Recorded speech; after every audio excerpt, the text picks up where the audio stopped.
അവരങ്ങ് പോകും. അപ്പൊ അവള് പ്രാർത്ഥിച്ചിട്ട് പിന്നെ അവള് പറയും എനിക്ക് നിന്നെ ഭയങ്കര ഇഷ്ടമാണ്. അനുഷ്ക വന്നിട്ട് പറയും ഭയങ്കര ഇഷ്ടമാണ്, അങ്ങനെയാണ് ഇങ്ങനെയാണ്. അപ്പോഴാർക്കാൻ പറയും എനിക്ക് അടുത്ത ജന്മം ഉണ്ടായിരുന്നെങ്കിൽ തന്നെ ഞാൻ പ്രേമിച്ചതെന്നൊക്കെ പറയും. അത് കഴിഞ്ഞിട്ട് എന്താ പറയാ, ഈ ജന്മത്തിൽ വേണമെങ്കിൽ ഞാൻ ഒരു ദിവസം നിനക്ക് തരാം പ്രേമിക്കാൻ, അങ്ങനെയാണെന്നൊക്കെ പറഞ്ഞിട്ട് പോകും. എന്നിട്ട് അവള് ഒരു ബാഗ് പിടിച്ച് പോകണമായിരിക്കും കുറച്ച് നേരം. എന്നിട്ട് വീണ്ടും അതിന് ബോംബ് ഡിഫ്യൂസ് ചെയ്യാൻ നാട്ടിൽ പോണേ. എന്നിട്ട് ബോംബ് ഡിഫ്യൂസ് കൊണ്ടിരിക്കുന്നത് അവള് അനുഷ്ക പോയി. അത്രേനെ കൈ വന്നിട്ട് പറയും എന്റെ തെറ്റാണെന്ന് പറയും.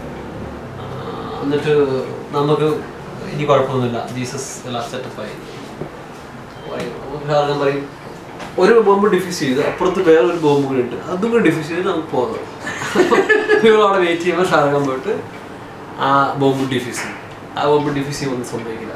എന്നിട്ട് പിന്നെ ലവള് ലണ്ടനിൽ ഡോക്യുമെന്റ് കാണിക്കും, the man who cannot die എന്നൊക്കെ പറഞ്ഞിട്ട് ഇവൻ അങ്ങനെയാണ് ഭയങ്കര സംഭവമാണ്, ഇതാണ് ഇഷ്ക് എന്നൊക്കെ പറഞ്ഞിട്ട് ബോംബ് ഡിഫ്യൂസ് ചെയ്തത് അവന്റെ കഴിവല്ല, ഇഷ്ക് കൊണ്ടാണ്. എന്നിട്ട് അപ്പൊ സെമിനാർ ഓർക്കത്തിന് എഴുതിയത്.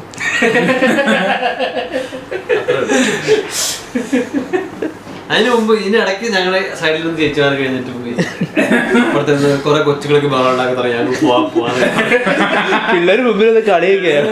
എന്തൊക്കെയാ പിള്ളേര് ഫുൾ കളിയാണ്. അടുത്തിരിക്കുന്ന ചേച്ചി ചേട്ടനോട് പോവാ, പുള്ളിക്ക് എന്തിനാ പോകുന്നത്, ഈ മൂവി കാണാനോട് ഇരിക്കുന്നത്. എന്നാലും അവർ എഴുന്നേറ്റ് പോയത്. ശരി, ആ ചേച്ചി എന്തോ പറഞ്ഞു, എന്തോ ബേക്കാർ മൂവി. പക്ഷെ അത് ആപ്പിൾ പറഞ്ഞ മാജിക്, പ്യൂർ മാജിക്.